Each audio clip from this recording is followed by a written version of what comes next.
Hey everybody, welcome back to Roosters. It's a fun, casual joint. This is the Horseshoe Lounge. This is the live show on the podcast. Ohio State has reached the off date. They are 6-0. They are bowl eligible, Bob. You know what that means? It's very important. Because we have the Roosters Bowl trip giveaway. We do. And now we can actually tell everyone it's guaranteed. You are guaranteed to be going to the bowl game. Now, maybe it's in Detroit, maybe it's in Dallas or Phoenix or South Carolina, wherever the heck, Southern California. But by going to roosterswings.com or using this awesome QR code, love it. You can register for a pair of tickets, Tyvis. Deluxe. I learned something. Deluxe hotel accommodations, airfare, and other prizes and swag bags. Yep. Roosterswings.com. We pull one every week. We've had 6 lucky winners thus far. Today I'm picking the 6th. Picking the 6th. We'll have 6 more winners. You guys, and you know what's crazy? I've been picking females, which has been sexist. This is the suggesting that the females don't love the Buckeyes, Nicole? It's just interesting. Over the years, I feel like we've gotten more female entries, which is awesome. Love that, actually. Mm-hmm. Yeah, I do too. It's exciting. You know, women are more. They bring more passion and energy. Oh, they're they're all very excited. they show themselves at games. You can feel their energy. Tyvis Powell returns to have a fun, casual chat, and he just starts pandering to Nicole right away. Well, I'm sorry. And don't ever take for granted that they are bowl eligible. In some places that this is not a thing. Regardless, we're gonna make it great. Yes. We will make it great regardless. I didn't want to bury the lead. I just thought, let's get right into it. You get to go to a bowl this year, Ohio State. Congratulations, because you beat Michigan State 49-20 in a game that could have been 100-0 or 100-7. I wish they would have. Yeah, they don't. We'll talk about that. That's Tyvis Powell, Bobby Carpenter, Nicole Coxburn will be in a bit. I am Austin Ward. I think I'm just going to interrupt really quick, just because I think maybe they only scored that much because my pick was 43-17. But that's okay. Somebody 2 weeks in a row. But we have a bye week coming up, so you can't lose that momentum. Well, that's what I think's going to happen. That's the tricky thing about bye weeks. It can either do good or it can do harm. Hey, which brings up my question: what do you guys think about that for the guys? Bye week? What am I doing? No, we don't want to know what you're doing. For the players. I was listening to a few different podcasts and just them talking about when. All yours. Oh. Talking about the bye week and how it's going to affect them. I mean, do you think they're just ready for it, or do you start to lose momentum? How did you guys handle it? Well, they've got a number of injuries, so giving guys an extra week, I think if you're going to start to see, Mayan back, I believe Tyler Friday was out, Jackson, those guys, you would think that they're going to start to be coming back. A full week, Trey got nicked up a little bit. He'll have a full another week. And just getting guys healthy comes at a good time. You've got 6 in. You've got 6 more. You've got Iowa, who they're not going to try to score, so that'll be good. Really, you have 2 tough games left in Penn State and, final game of the season against Michigan team up north. So, and then you get to probably playing Illinois for the Illabuck, probably in the Big Ten championship game. Do you think they'll just replace the Big Ten championship trophy with the Illabuck? If they do, if that's who we play, I have an Illabuck at my house. We'll bring and we'll set them right here for that week. Me too. Rivalry Trophy sent me a bunch of those, and I got to give them away. I can't have more. I've got a full-size, authentic Illabuck that was used. How did you pull that? I pulled it out of the trash. They were getting rid of an old Illabuck? Yeah. Rescued a turtle? I saved it. I'm like Humane Society. What a guy. Save this What a guy that you are, Bob. Yeah, mine's not real. It doesn't have the score. Oh, it's heavy, dude. I don't know if Joel Clark could put that over his head and hand it to somebody. It's heavy, dude. I don't even know. It's so big. I don't even have a place to put it. It sits on my floor in my office, hanging out. Kevin Warren lifts. Kevin Warren isn't holding this up, Coach. He's a bigger dude, but he's still not holding it up. I think the bye week comes at a good time as well. Because you need Mayan. I think it was nice to see Trayvion, be able to go in there, and it seemed like they didn't skip a beat. Mayan is one of those guys that bring that physicality, and he gets everybody going. Once he gets that run. You saying Trey isn't physical? It's not naturally. No, he's not. Wow, okay. Not naturally. Okay. I don't think naturally he's a physical guy. He looked that's running hard cool. to me. He took out the Michigan State player. You could hear it. You could hear their helmets hit. Well, yeah, because he saw the safety coming to light him up, and I told my wife, we're watching, she's like, "What?" I go, "You saw him get out of the corner of the eye. The last thing you ever want to do is get hit in the side of the head because that's when you go to sleep." Yeah. So you turned. That was bad. I'm leaning in. That I'm was not letting him hit me. That was horrible. Yeah, it was bad. But I thought he did a great job. Without Mayan being there, he definitely took on that physicality, and he definitely showed, because coming into this season, he was that Heisman candidate, and we hadn't really seen. He gave you little glimpses, but it wasn't consistent. I think this was the first game where I was like, I see it. There it is. They ran the ball with him so much. I mean, for not having Mayan available, I'm like, I understand he's been out and maybe Mayan got 5 touchdowns. I was like, man, in the first, because he didn't really play much in the second half. What do you have, 19 or 20 carries? I feel like 16 of them were in the first half. Yeah, because he took one more shot. It looked like it was right on the shin. He tried to bounce one outside. It was like he got away from some of that toughness that you can tell that Tony pass those fried pickles right over here. To drill that in him. Pass those this way. To Tyvis's point, that's what they're trying to bring out of him more. And they had seen that against Toledo. He was running between the tackles with abandon, maybe too much. Are you saying he's not naturally physical? I'm saying that it's not the way he's having to learn it. I agree. Okay, thank you, Bobby. I agree with you, up here Tyvis. trying to criticize me. But it is not that he isn't a tough guy. I didn't say it. I didn't say it. I know. Tyvis, if you're going to call a guy not tough, I just want an explanation. That's not what I said. I said he's soft. I think I heard. No, I didn't say he was soft. I With said 2 Fs, soft. Naturally, he's not. It's some guys that when you see him, you just know right off I'm on that type of time. Yeah. He's not that guy right there. I think he has to be. Once he sees it and you push him to that level, absolutely he can be it. Hey, he said he'll be at the Woody tomorrow at 6 a.m. That's fine. I could be there at 5:59. What that mean? He said, "Bring it, old man." Listen, they don't want this. I still live. Don't play with me. Don't take me there, Bobby. I'm itching to get back out there. I'm going to steal Berm's theory since he's not on the show yet, and that is, or a theory he's been working on, that workshopping. Trayvion can get better at it, but he never had to. Like the level of competition that he played in Virginia and then missing that full senior season, he was just running away from dudes. Like, he didn't have to go between the tackles because nobody could stop. He just ran around from everybody. You don't have to be physical when you don't get hit that much. Well, again, no one can touch you. He was never getting hit there, so that's part of the maturation. And I'll say it, JK went through the same thing. We joke about it. That's something with linebackers too that always get to Ohio State. A lot of the guys. You speaking for yourself? Well, you're so fast, you never have to take on blocks. Really, like the offensive lineman in high school can't get to you. So you're recruiting guys here, and so okay. Taking on a dude that's 320 pounds who can actually get up to you, that's a whole nother deal than something you've never seen. So that's a big difference. Like you never had wide receivers actually block you in high school. They couldn't actually get to you. And then all of a sudden you get here, it's like, all right, Evan Spencer's coming down, and he's actually going to put a hat on me. He was a really good blocker. I got to get off this thing. Like I never had to touch these guys before. I just run by and go make a tackle. This all started, Nicole, because you just patted yourself on the back for another score prediction. I know. I think it's going to be my last one. That was great because we've got the bye week. Retiring? That's your last one? Go try to I don't leave know. on It just top. felt good. Ride out on top. I feel like it. riding out on top, guys. No, I do. That's not going to happen. When you're giving out great gambling advice, you have to keep doing it. Now, you predict it's not legal yet. We got 2 months. It was where we were covering the game last week, but Could also buy some weed up there. I don't know how I know. Whoa. Austin was telling me about that. The number that's not for this conversation. The number did change. You were saying you were hoping the team up north game was going to be transferred up there. No, I don't ever want to cover it there, and I don't like covering games at Spartan Stadium either. That place is miserable. But the number did go up by kickoff, Nicole. So you had to get it early when we said it was 24 for the Buckeyes to cover because it finished at 27. So that would have been a losing bet for you if you had waited until Friday to place a wager, which will be legal. What was it, 29 going into the game? It wound up being 27. I even saw 27 and a half. Yeah, it started at 23 and 24, and so Nicole was projecting the cover based on that, but she didn't seem confident. And then people went back and watched the film from last year and said, ooh. That's just some free gambling. I like it.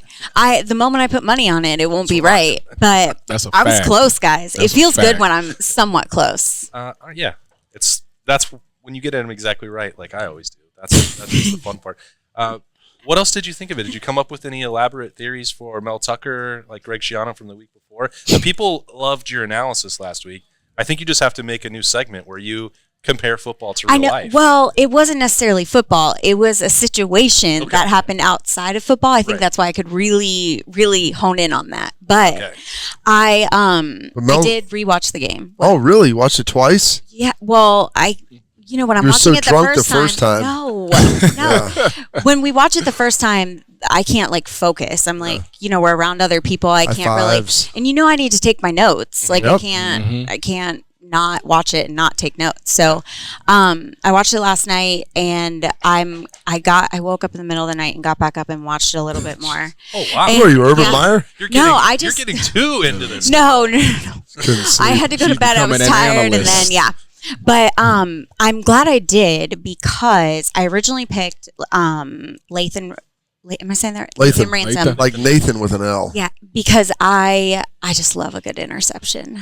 Don't we all? And I Now you're pandering to Tyvis. Don't we all? The other thing is too, I've really noticed it really depends on who's announcing the game. The commentators I love when they really describe all the plays. Sometimes they're more favored to one team or another, and I like when they're more favored towards Ohio State, and I felt like they talked more about our team. Yeah. But I just watching Latham, he watched exactly what he just kept his eye on the quarterback. He could tell he was going to pass far, and he just put himself in that perfect spot. It wasn't an accident. I feel like sometimes interceptions, they're just there, they grab it.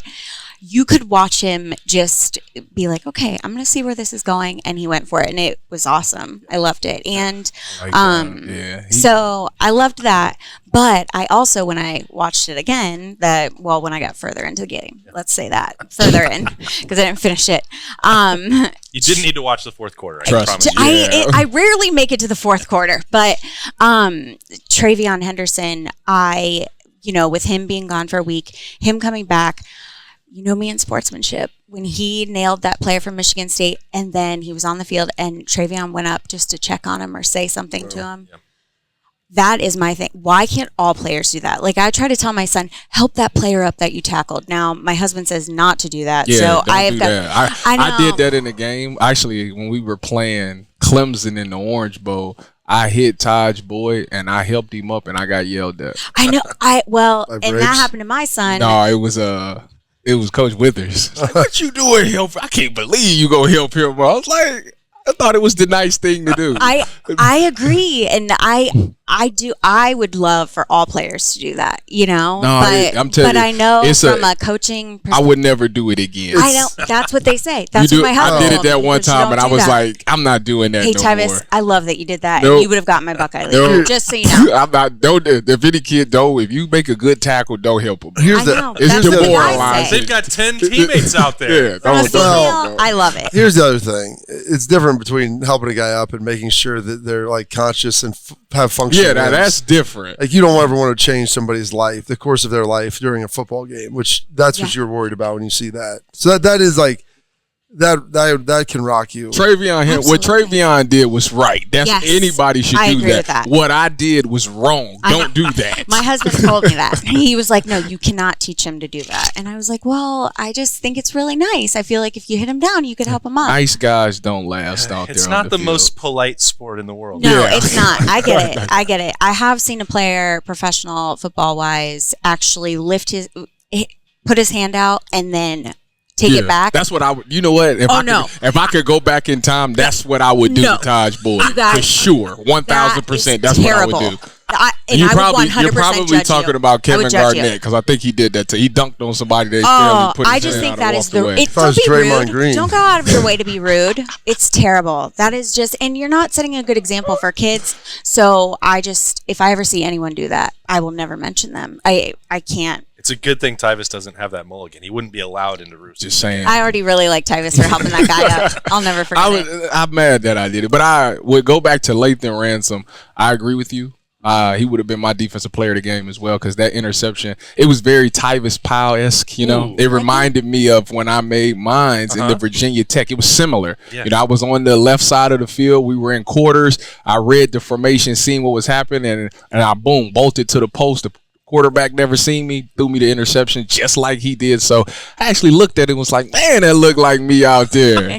It's awesome to watch. It's awesome to watch. I love it. Okay, so those were Nicole's 2 Roosters Buckeye leaves. Tyvis wanted to give one to Lathan, but he can't now. Lathan's off the board. I know. You know what? I'm going to give a Buckeye leave to a guy that you wouldn't agree with, but I see the potential, and I like it. Okay, tell me about it. Zach Harrison. I would agree with it. I like it. Playing at a high level. The guy, whoever decided to move him from edge to defensive tackle, it's been the best thing for his career. Now, granted, coming out, he was this highly recruited guy. He was supposed to be this, and he given us glimpses, but it hasn't been consistent. Mm-hmm. At that defensive tackle position, he's been providing a ton of pressure up the middle and making plays and causing havoc, and I really like that for him right now. I think it really is helping his career. When he wants to go pro, I think it'll be something that they'll look at. Yeah. The ability to play inside and outside makes you valuable. And I think right now what he's doing is working for him and is working for this defense and is making us become a bigger problem. It's a little bit selfless as well because of what you're talking about. I was a 5-star defensive end. I've started here for several years. I started as a freshman. I'm not moving. Yeah. Make somebody else do it. Right. So senior leadership, right, Bob? I like that. That's a good point. Oh, I love leadership.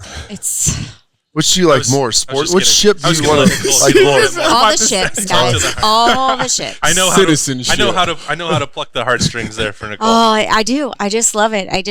I really think it just makes you the best player on the field. I do. I don't know. I just think it. What you're talking about is like locker room guys. Like you need guys like that to help the team bond, glue guys. Yes, that's what it is. It's a team sport. Everybody has a purpose. A wild card. You need that. You definitely need a wild card. I want someone who looks like they're upset when they're not playing. Things aren't going their way. All right, Cam Brown, maybe a little overly emotional, but that's why I love Cam because I would have probably done the same thing. Bob, you would have loved. So like obviously, who was that came up to talk? Was that Ryan or was that Hartline? Who came up to Cam? Yeah, it was Hartline. Was it Hartline? You'd have loved this. Like my guy Cam Brown did not have his best game. Obviously, we'll talk about the penalties, the pass interference, and the secondary in the second half of the show when Berm gets here. But he was back. Cam Brown was back, and it looked like a brother of a Michigan State player. He had on a jersey. It was of an offensive lineman. Bill Landis and I were. Bill had his binoculars. I'm like, who was that? Someone on the sideline decided before the game during warmups they would talk a little trash to Cam Brown. He didn't like it, Bob. No. And if he had a knife on him, he would have shanked this guy. He had to be separated from a Michigan State player's brother in pregame warmups. I love it. And I absolutely love it. See? Look at her. She's mortified. That's leadership. That's the difference between me and Nicole. It gives. Got to have a wild card. No, well, I guess my question is, don't the coaches teach you? I mean, there is so much negativity. Just the voices. Everybody has an opinion. I don't understand talking trash. I think it is the weirdest. See, let me explain it to you. You got to talk trash, okay? This is why. Does anybody like taking it? No, but that's the thing. So if you out on the field and you talk trash, so say I'm at corner and I'm talking to this receiver and we going back and forth. The thing about talking trash is after you say it, you have to play at the best, right? And the receiver is going to be like, I got to show this guy up. So he's going to be at his best. So when I shut him down, he knows that I'm just better than him. That's the point of trash talking right there. I want you to play I don't want no excuse. I want you to be at your absolute best. So when I shut you down, you know that I'm just flat out a better player than you. That's the point behind trash talk. That's how you prove you're the best player. Yep. When they catch the ball and he says, listen, you tiny-headed safety trying to play corner, they throw that right at you and just walk away. I got to get the next one. Right, you don't think it's classier just not to say anything and just show them up? Anyway? Some guys, different guys. I've played against dudes who they just looked. I thought they might be sociopaths because they would like nothing impacted them.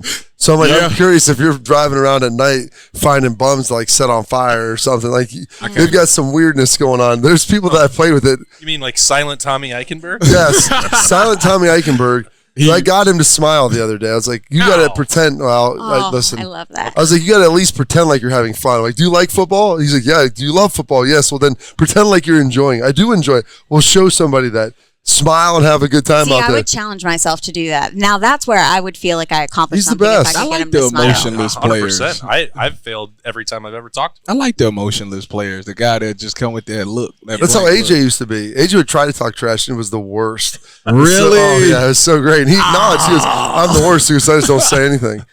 And then I'm like, yeah, you become the sociopath, dude, that people think, like, this dude kill people on the side? Like, he just made a huge play, and he, like, yelled but doesn't really say anything back when people say stuff to him. Like, you hearing me? What did Schleg say?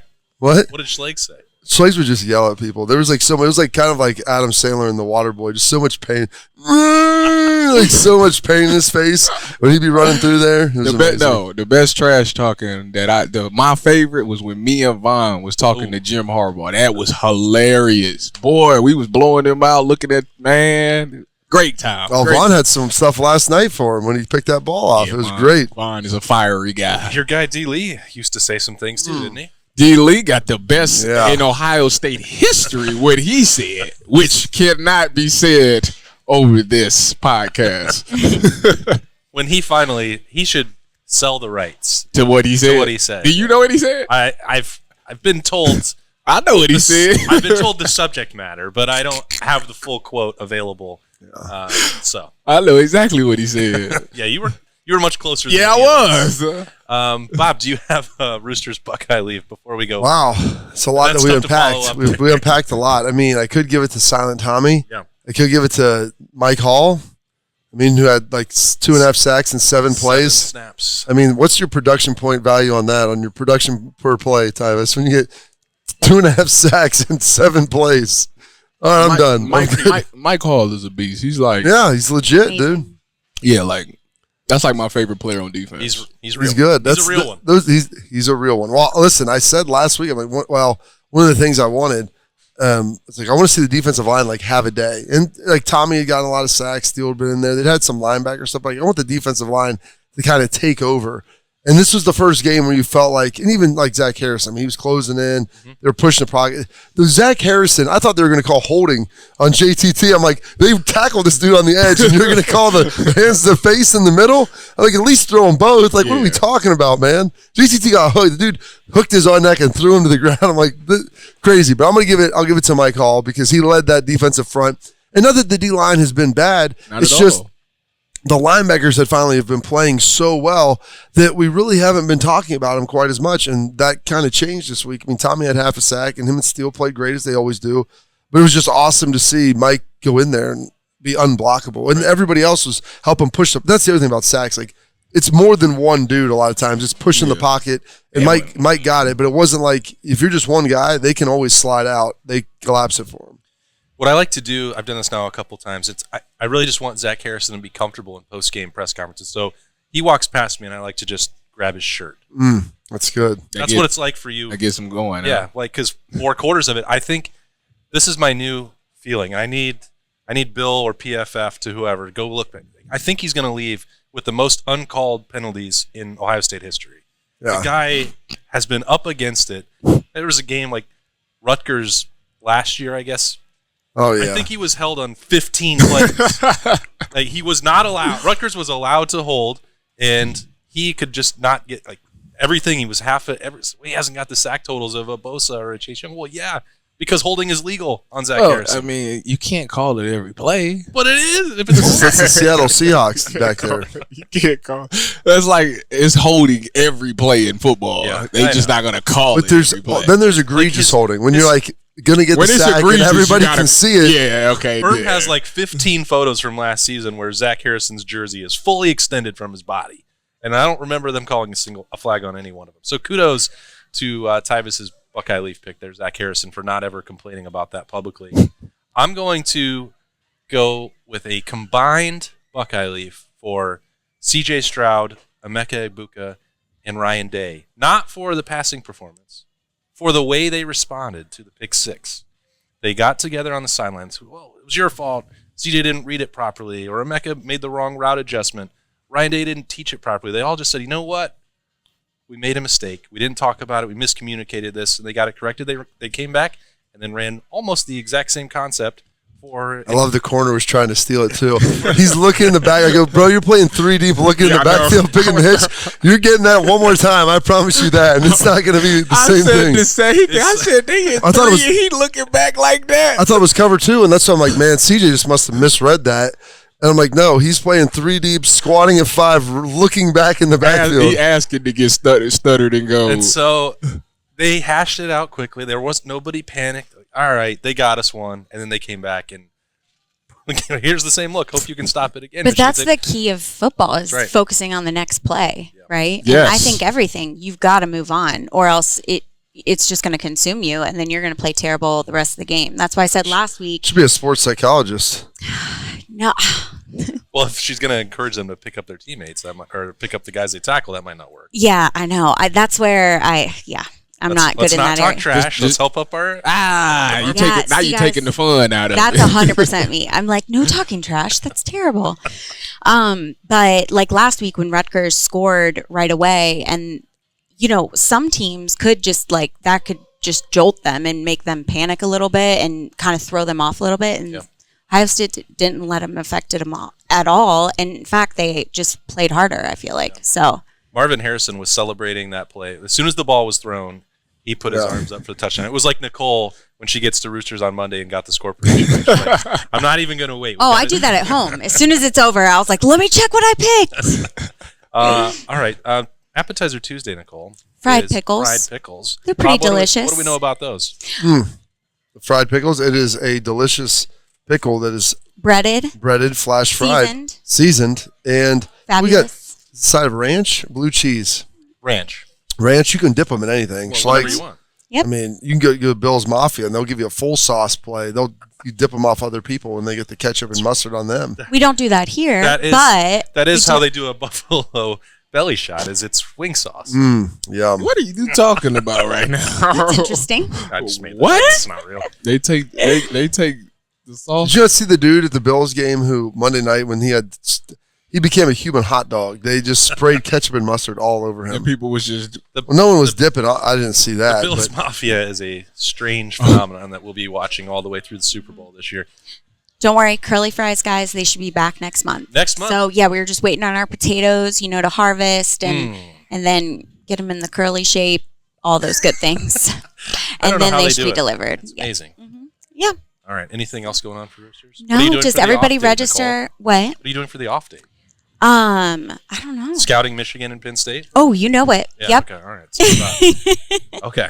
Anything else going on in October other than registering for the bowl trip giveaway? Just register for the bowl game. Every week's a new chance to win, except this week. Yeah. This week is 2 weeks. So it'll be this week of people that register and next week. But you can register once a day. But you have twice as long to register. So correct. Double the amount of chances to win for number 7, which will be after Ohio State and Iowa. Okay. Nicole's out of here. Thanks for having me, guys. She has a real job. We're just going to keep talking about football. This is Roosters. It is a fun casual joint. This is a fun casual chat. We will be right back with Berm. Roosters has been so fortunate. We just want to be able to give some of that back to the community. They donate to organizations that are near and dear to their heart, and we're so fortunate to have been with Roosters now for a long time. They will always go above and beyond to help support our foundation to further help veterans. It's just a wonderful feeling to know that Roosters supports the Buckeye Cruise for Cancer. All the folks at Roosters are just genuinely kind folks, and they want to make a difference. Thank you, Roosters Foundation. Thank you, Roosters. Thank you, Roosters. Thank you, Roosters Foundation. Welcome back into the Horseshoe Lounge for the live show at Roosters. Berm's here. Hi, guys. Now the fun can really begin. Whoa. No, it's not. We're heading into a bye week. Whoa. No, we're not. Can we talk about my pet peeve before we get started on football The fact talk? that you just called it a bye week? The fact that it's not a bye week. And it's a big recruiting week. What do you mean? I know. Why is it not a bye week? Because it's an off week. It's not a bye week. A bye week is when you advance in a tournament. A bye week is when you go... When you get you tell your coaches, I'm going home. Bye. Nobody goes home anymore. Nobody goes home anymore. Tyvis just gave the best argument I've ever heard against me calling it an off day. Yeah, but it is called an off week. America, stop calling it a bye week. It's a bye week. Bye. The NFL calls it an off date. Yeah. Or bye week. Well, they're wrong. I don't care. Okay. That's the highest level. The most powerful level branding. of incorrectness. Because it's not coming out swinging. It's not a bye week. It's going to be an off date. I like how you have no chance at losing and they're undefeated, so they're advancing in the tournament. A bye is being advanced in a tournament. You know what? Based on your previous standing. I'm gonna tell you why you can't call it an off week, because they're practicing this week. All right, let's talk about football. Boom! Tyvis is coming out. That's a better retort, but it's still wrong to call it a bye week. But whatever. You want to just keep taking L's from Yeah, I do. Tyvis? He's I do. handing them out left and right. I do. I know a thing or two, Burr. I'm sorry. You're doing great. You're still my guy. Tyvis in the bowl every week in Cleveland. That's what you said you wanted that show to be called, right? Oh, boy. Nope. Look at him going. I'm fine where it is. Do you have a Roosters Buckeye leaf berm? Oh my gosh, I didn't even think about that. Oh, wow. What were you doing over there? Marvin You got Harrison? a 3-hour drive. No, it's got to be CJ Stroud. I think he's taken some flack the last couple weeks from people nitpicking a little bit as he's been not perfect, and then he goes out. He has missed some throws. Yeah, he hasn't been perfect, and Saturday he was pretty close to it. And when he's operating at that level, and not just, Bill and I talked about it on Monday's rewatch show. There was the 4th and 1 play that Ohio State ran in the end of the first quarter. He checked out of what was clearly going to be a run right into the middle of the defense, and that sort of stuff. Those little elevations in his game, I think, are something that people aren't seeing or aren't really recognizing because he's just making so many ridiculous throws. That's all you think about. But I think that CJ's growth as a leader and the opportunity Ohio State has because he's been in the system now for 3 years is unlike anything we've seen out of the Ryan Day quarterbacks because he's not had one that's been there that long. And I think he's just going to keep getting better. And it was pretty blustery out there at times. I mean, he put the ball on the money. I think that he learned from the Rutgers game where he was off platform a little bit and not really delivering with full arm strength and kind of came up short a few times. I just thought it was pretty great. It's a windy stadium up there. Yeah, it swirls. It's weird. Even in the press box, they have wind. If you feel that way about CJ for being in the system for 3 years, then Kyle McCord, we should just hand him the Heisman now. Well, I mean, you got to. That's obviously a big topic of discussion around Ohio State football right now is what is the right amount of reps or experience to get for your backup quarterback. He's getting the fourth quarter of a lot of games. He threw the ball 2 times. Twice, yeah. I know. I mean, I know. But it's you got to get him the rest, but you don't want to disrespect the team as well. I don't know about that. I mean, I don't think that Ryan Day was worried about disrespecting Michigan State. It's weird to me. You bring in Kyle McCord with 5 minutes to go in the third quarter. I'm like, he's going to throw the ball 10 times. That's what I thought. I think we all want to see it. Michigan State essentially replaced their quarterback at the same time, and he did throw 10 times. So, and if they're not giving up, why is Kyle McCord not getting a chance to run the full offense? I think that's a legitimate question. I think that Ryan Day obviously is trying to find some balance there, but it's just, to me, you're better off putting Devin Brown in the game in that situation. What I'd like to see, I would like to see Kyle just to let him run. If he's going to run the ball, the ball off. Put Quinn Ewers in, let him hand it off. Oh my! Yeah, I mean, That's what he did last year. Wasn't it against Michigan State? I think it was. I thought it was Michigan I State. think it was. Yeah, Because they were up by $1 billion after the second quarter. Good. But I mean, I would like to almost see him go in one time, final drive, full complement of offense. Who are you talking about? Like second quarter. Yeah, no, let him come out second drive of the third quarter or whatever. Leave everybody in. And let Kyle play with those guys and see what he can do. Like, that's how you really get a real feel of kind of what they're about. That's why I was a little bit puzzled with the decision on Saturday because you do bring him in at the 5-minute mark of the third quarter. You left the starting offensive line out there, but then you put in the backup wide receiving core. You didn't have Trayvion Henderson, obviously, just because he got dinged up. But I just don't think you give him the best shot to show what he can do. And he did complete a ball on that 3rd and 5, which I think should have been a first down. If you look at that spot, Jaden Ballard clearly had caught the ball after the. It was terrible. That was a brutal spot. Yeah. But they do us. I almost think, and I mentioned it to Bill. I was hoping he was going to go for that, by the way. Well, that one would have been a little. That's disrespectful. Hey, stop him. Give me a yard. Give me a yard, and I'll defend it. Jim Knowles. Bobby, don't ever become a coach because you'll be that guy that when your team is good, you'll try to run the score up.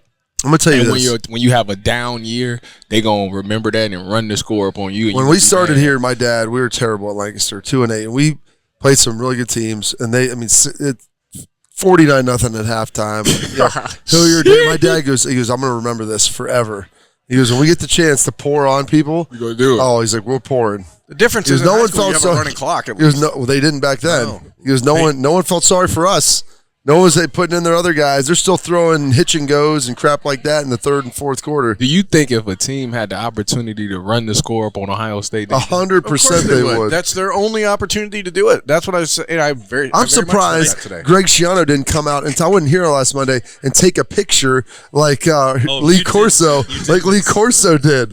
I mean, that literally, I was spinning my mind like, if I was Greg Schiano, I'd full Lee Corso that and run out there. We got the lead 7-0 on the Buckeyes. We're getting a picture. You're the voice of reason. Yeah. Would they run the score up on Ohio State? Yes. Yeah, I mean, you saw what Purdue did. Purdue Purdue was. Did you see? They went all the way to the end. Yes. They're not going to stop. They will sell that victory for the rest of their program. Tyvis, I think the value that they have for doing it one time, like trumps any amount of 50 consecutive blowouts that they'd have to take after it. They will bite the bullet on that. Just to be like, hey, remember that time that we beat Ohio State by 29? Yeah. No one cares about the other 30 where you lost by a bazillion. Their fans will celebrate it forever, and like that's they'll what get T-shirts made like it's crazy. But here, and this was also to Tyvis's point about that debate, like Ohio State feels stuck. I've had numerous conversations, especially they was prompted by what happened against Rutgers late. Ohio State I wish I was here for that. Feels like they cannot win by running up the score, running the full offense.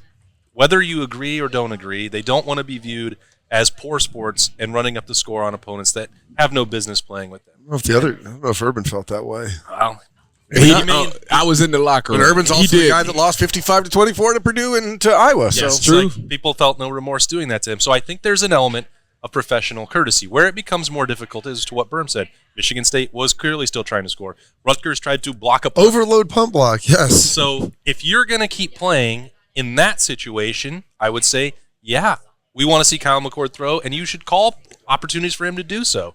They don't. I don't think they would be like as an opposing team. You can't be upset if the backup is in and balling. Yeah, like that's you. That's on you now. You need to recruit better and develop your players better. If their backups is coming in and still being effective, then that's on you. Yeah, that's on you. I almost think that it's worth it, especially in a game like Iowa, when you expect that they won't score many points, if at all. I would, Coach.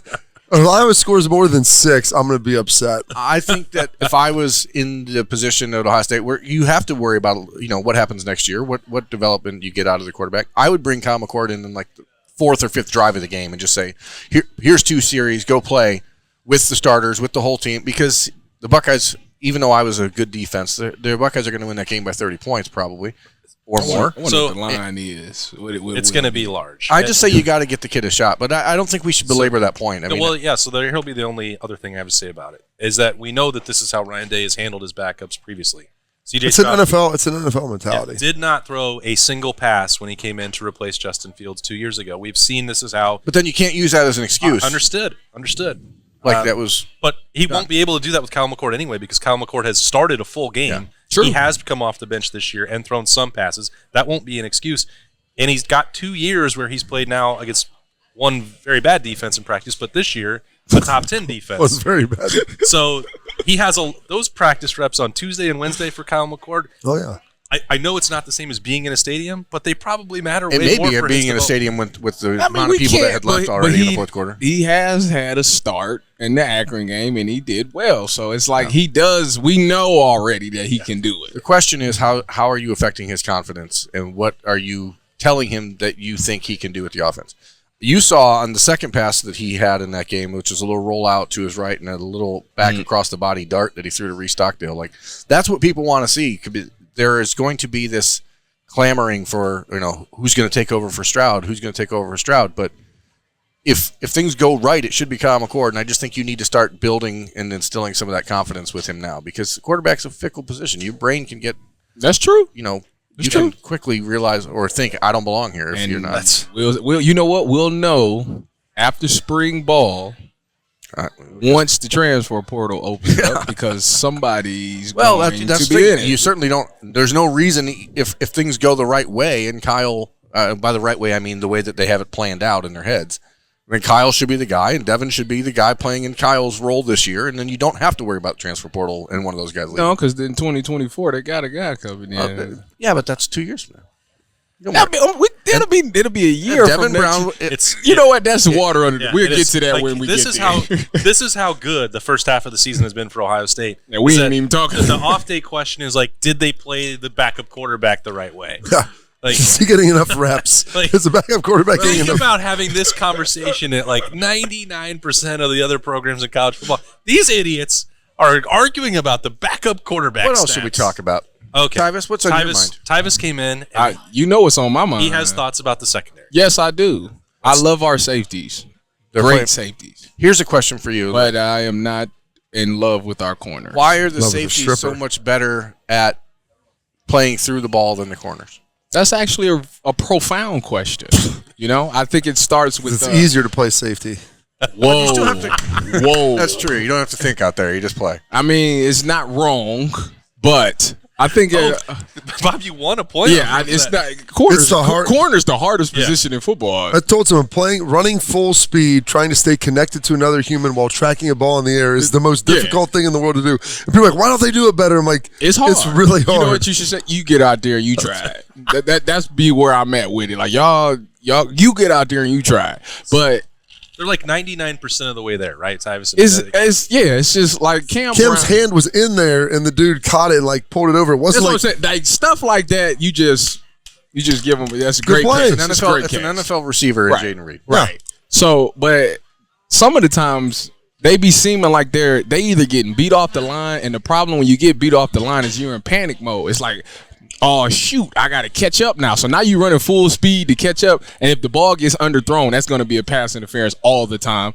Or they get there, and by the time they get there, it's too late to look. So now you got to play the hands, and if you try to look, the ball gonna go right past you. So that's what they fall into that. But with Denzel, the Rutgers game one, I don't know. Like it was a slight little push off, but still, like you got to get connected with this guy and then play through the hands. And it's like he looks up and he loses the guy. Like that's the thing. When you look up for the ball, you got to lean. You got to lean on your guy so you can stay connected with him. And that's what a lot of the times people look up and they lose the guy, and that's how the ball. Here's what I want everybody to do. I want them to get on, I guess, right side, turn right. I want you to stand on your street at home with your right shoulder on the side of the road, so you're facing oncoming traffic. Okay? Got it. And then I want you to run and try to look the other way and see what happens. Either you're going to drift. You're going to drift, okay? That's why you got to look and lean. You got to lean. It's hard. You probably want to lean towards the curb. Yeah. You start leaning, you lean away, like, okay, but you got to lean towards while you're running. Like, it's hard to run full speed doing that. Because naturally the ball is coming from the inside, so you're looking inside and you trying to make it, and that's how the ball drifts past you outside. I don't think Cam Brown, we can talk about Denzel and his early season. I don't think Cam Brown played particularly out of position. I didn't say that. He was in a good spot. You got to finish. You got to finish the play. The horse collar tackle, whatever. You're just bringing a guy down. It happens. I'm not going to be mad at a guy for that. Here's my thing on that. The play, it happened out of bounds. Yeah. So the play actually was dead. So either you throw it, you can't horse collar someone when the play is actually over. Yes, you can. It's a dead ball foul then. It's a personal foul. That's true. It's always a personal foul, though. Yeah. No, but it's an unsportsmanlike conduct late hit. Late hit. Like, he engaged. It didn't turn into that. And if you were to let him go, it's fine. The guy was already out of bounds. That's why, I felt almost bad. I was kind of enraged that they make that call there because it's like a bailout deal, but it's on Michigan State sideline. I think if it's on Ohio State sideline, they probably won't call it. There was a slight hesitation from Oh, yeah. Everybody, oh, gosh, throw the flags. I'm like, that's always going to happen every time. But yeah, I just want our corners to do better on playing the ball better, and it starts in practice. And this is the thing that when you're in practice and you go against scout team quarterbacks, this is the thing that pisses you off. It's like, throw the ball. Like, the scout team will be like, oh, they got it covered, so we just gonna eat it. No, throw it so I can get some practice at playing the ball, and that's what. So it's, if you're listening, scout team quarterbacks throw the ball so they can get some reps at it, so when they get in the game, it's not a foreign thing to them. It's just there's been this issue for people in the last few years. There's this idea that Ohio State cornerbacks coaches are teaching people to not turn and look for the ball. And I don't understand. It just depends on where you at. If you impress man-to-man, and if you're in control of the route, if he comes off and give you the release and you with him, you're in phase, look up for the ball for sure. But if they beat you off the line, you playing catch up, you're probably not going to look back for the ball. You got to play through the hands. My question is, because Ohio State's corners are a little slight, right? Mm-hmm. They're not the bigger. These aren't like the 6'2", correct, 200-pound corners that carry recruiters. Cam's pretty tall. He's 6'1". But he's not a big guy. Denzel's a little frail. Don't JK's a little frail. JK needs a sandwich. Is this a matter of these guys not Hancock's big.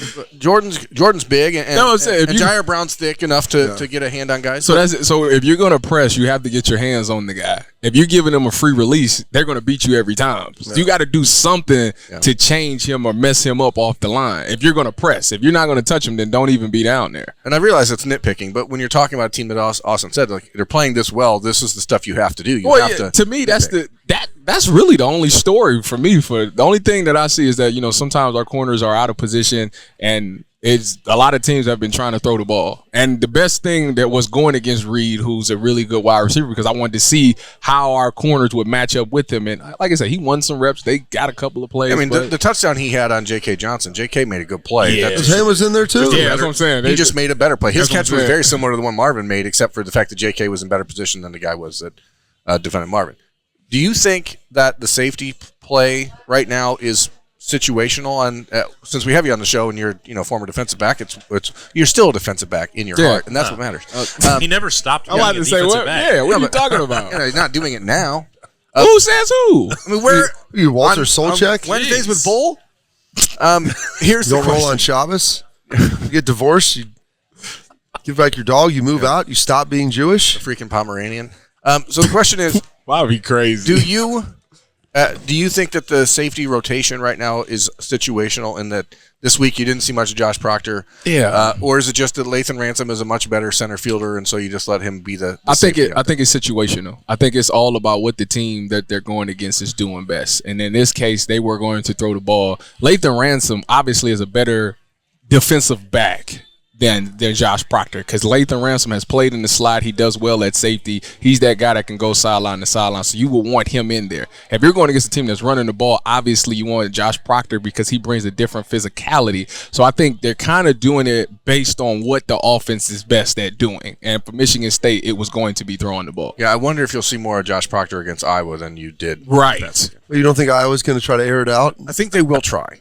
I don't think it's going to be. That's the only way you can challenge this defense. So I don't think Brian Ferentz knows how to do that. I don't think that those plays aren't in there. But he's got 2 weeks to figure it out. Did they have a bye week too? No, but they don't care who they play this week. They don't? The Iowa offense doesn't care who they play any week. Why would they care this week? They're going to come out there against the Buckeyes. They're going to have their best offensive game. They're going to try. They're going to try something. Tight ends, 13 personnel. I cannot believe. Bring Dallas Clark back. An offensive performance like that, on top of everything else they've done, that Kirk Ferentz has not been forced to get rid of his son. Because the guy... You can't fire your son. Well, he's not allowed. He's actually not allowed because he doesn't report to him. Nepotism rule. He reports to somebody else. Brian Ferentz's boss is their athletic director. Which is awesome. You would fire your son? Would you suggest that your son get fired? I feel like... Did you see what they did against Illinois? They scored 6 freaking points. Man, I've got a political joke I'm just dying to insert here about people and their sons, but I'm just not going to do it because it's not the right time. But there is enough evidence for Brian Ferentz to be fired. Yeah. I think it's overwhelming. What's amazing to me, though, is that he coached in New England. Like, he's been around some really good coaches that – I'm watching what they're doing. That he's not better at what he should. I know people that the New England way doesn't work for everybody. It's not even the New England way. Like, it's just the creativity and play calling of understanding what you have. Josh McDaniels ain't doing that great on calling plays right now for the Raider. Okay. We got you on that one, didn't we? Listen, I've only watched one Raiders game, so I'm not going to be able to testify to what they are or aren't doing. And they play tonight. They do play tonight. They have some defensive issues as well. They got to get hammered out. But I need Chris Ash to get it together. Is he their DB's coach? Yes, he is. Oh, good. There we go. If they only would have kept Rico just a little bit longer, and Chris Ash could have got a hold of him, that would have been great. Bad coaching's enough. You're hilarious. You are on fire today. I love my guy Rico. I do too. I do too, actually. Brandishing a firearm in a video. I hope he gets. That's a poor decision. But that's what wild cards do. You got to finish. Well, that is a fact. But you need. That is out of phase, actually. That is out of phase. You're running. Out of phase and out of pocket. He couldn't play the ball, just turned around, pass interference, all bad. But with the Brian Ferentz. We miss you, Damon. Please. I love Dame. I wish. We hope you're doing. He got signed by somewhere, and then they released him right away. Kansas City. Because I think I hope he got something foolish there. Yeah, I hope he got some help, and I hope he does. I reached out to him. He ain't hit me. I love Rico. He's one of my favorites, man. Okay. Rico came here to my son's 8th-year-old birthday party. Now, Denzel had to pick him up to make sure that he made it on time. But he came here and, like, hung out with my kids. Like, I would let Damon watch my kids. I would just have to make sure that I'm watching him so that they wouldn't do something foolish together. Because they're like on the same wavelength. Yeah, you would. Transylvania 3 is his favorite movie, which is also my son's. So, I mean, that's a classic Adam Sandler joint, though. For real. No, number 3 is not good. I mean, it's not his best, but of all, I mean, it's the weakest of the Transylvania. Well, that's Damon's. That's Rico's favorite, and was my son's favorite for a long time. It's certainly the weakest of the Transylvania trilogy, for sure. Well, there's 4, Berm. Yeah, exactly. I didn't even know that. I didn't realize. I didn't know it was 4. Yeah, well, I have a 5. The 4th one was a money grab. Well, Adam Sandler's not actually in the 4th one. Exactly my point. His role in Hotel Transylvania was so replaceable that they just got somebody to do an Adam Sandler vampire impression, and nobody even noticed. That's terrible. Well, I didn't go see it, so it didn't lure me in. I think it's a good time to end this show. Really? Let's get score predictions. You had something real you wanted to say, I thought. I was going to ask Bob if, aside from the secondary, if there was anything else you thought had to be addressed in the second, heading into the second half of the season. I don't know about addressed. There was one. It was Michigan State. They go for it on a 4th down. It was like a 3rd and 4, and they just ran it down their throat. A couple times in a row they did that. That's the only thing. And I don't think that's when the backup defensive tackles are in there. Yes, and that's. I didn't think that was something that's like a systemic issue. It was probably more schematic and a rotational issue of who was in the game at that point. Because anytime you run you line up in 3rd and 4, and like we're just going to hammer it on you, and you were successful. That's a little bit of a mentality situation. So that does always add a slight degree of worry. But then I went back, and you're right, Berm, like looking who was in the game and what they had called. And when you're winning by like 21 points, like we don't necessarily need to play ultra aggressive on a 3rd and 4. I think it speaks to how good Teron Vincent has been for Ohio State, though, because when he's not out there, the run defense he had a TFL is noticeably different when Teron Vincent's not out there. And you could tell like Saturday night was not a great time for somebody to say tweet. I don't know from their account free 91. The guy is not holding up against the rush. He's not pass rushing. Somebody needed to take away Tyleek Williams' Twitter account on Saturday night. Like free 91 is not. He actually, I think, I tweeted at like 7:30 in the morning on Sunday. Was it Sunday? Okay, I didn't see it until more Sunday. Bizarre. That was like I think there is a legitimate question about the backup defensive tackles when Teron Vincent and Mike Hall are not on the field. You feel that it's obvious, and Mike Hall's still not back to 100%. As you said, Bobby played 7 snaps. He was involved in making plays in half of those. He sacked the quarterback 4 times in 7 snaps. So it's pretty good. One of them got called back because of a hands of the yes. penalty. Well, like we had talked about that early on in the year, like over rotation, and I feel like for the most part, Ohio State has got that fixed. Jim Knowles, sort of said we're not going to do this anymore with Larry Johnson, and they're trying to work through that. But you didn't like last year the 11-man rotation? I don't think it works, Tyvis. If you have 11 dudes that are really good. Yeah, and I don't think that they do, and that's not. It's really hard to have 11 guys that are ready to play at that point in their career. Like, that's what's hard. I mean, everyone's like, oh, yeah, this, that. It's hard for a freshman to be as good as they are and I think junior year. That's something that people forget because, we've been spoiled and seen players that's come in as true freshmen and just been dominant. And they think the Bosa brothers are not real. That's what I'm saying. That's exactly what I'm saying. They were special, and it's not something that you should get accustomed to seeing because it doesn't happen like that. Like even Zeke, as good as he was not. He wasn't as good as he was leaving. Yes. It didn't even happen for Chase Young.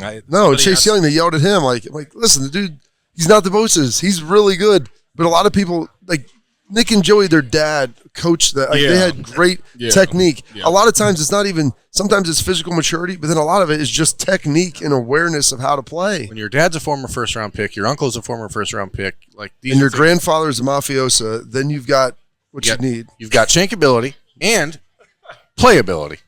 That's what you need. You need the combination. It's the ideal combination. These guys had it. Yeah. What's your shankability rating on Madden?